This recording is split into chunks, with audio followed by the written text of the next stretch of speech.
Le but de cette animation est de comprendre le fonctionnement de la pompe cardiaque en tant que telle. La flèche que nous allons voir apparaître maintenant va nous indiquer les 4 cavités composant le cœur, à savoir l'oreillette droite, le ventricule droit,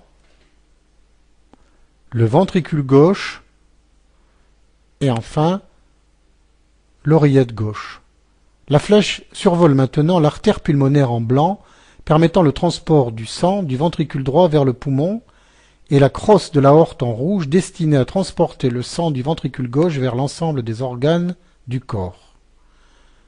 Comme nous venons de le voir, le cœur est constitué de 4 cavités presque similaires.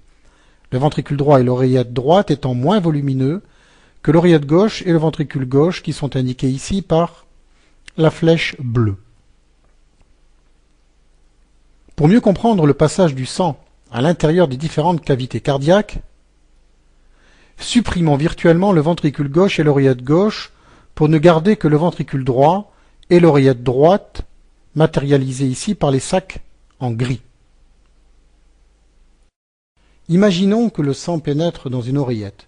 Après avoir franchi la totalité de cette cavité, le sang passe à travers les valvules auriculo-ventriculaires, envahissant le ventricule. Nous voyons ici au ralenti, en rouge, le sang passant de l'oreillette vers le ventricule. Les valves auriculo-ventriculaires, de couleur marron, laissent passer le sang à l'intérieur du ventricule gauche, où il s'accumule avant d'être chassé par l'intermédiaire d'une artère. Ici, la flèche bleue remplace le sang et matérialise son passage à travers les valvules auriculo-ventriculaires.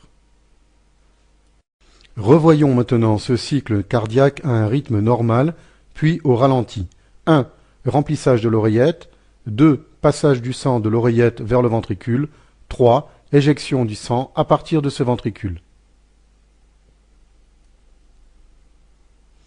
Sur un schéma en 2 dimensions, nous pouvons maintenant visualiser globalement le remplissage des 2 oreillettes, droite et gauche simultanément, puis celui des 2 ventricules, droit et gauche, et enfin l'éjection du sang vers l'extérieur du cœur. L'artère pulmonaire transportant le sang du ventricule droit vers les poumons et l'aorte du ventricule gauche vers les autres organes du corps, sans exception.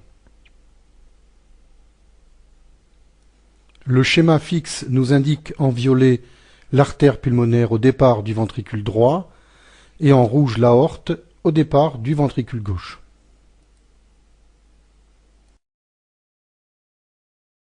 Les 4 images suivantes nous permettent de mieux comprendre le cycle de remplissage et de vidange des cavités cardiaques.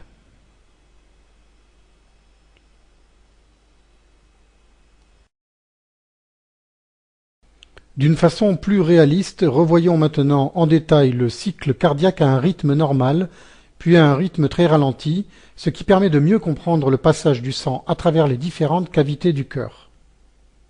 Remplissage des oreillettes, passage du sang des oreillettes vers les ventricules, remplissage des ventricules, éjection du sang à partir des ventricules dans l'aorte et l'artère pulmonaire, retour du sang vers les oreillettes et remplissage des oreillettes.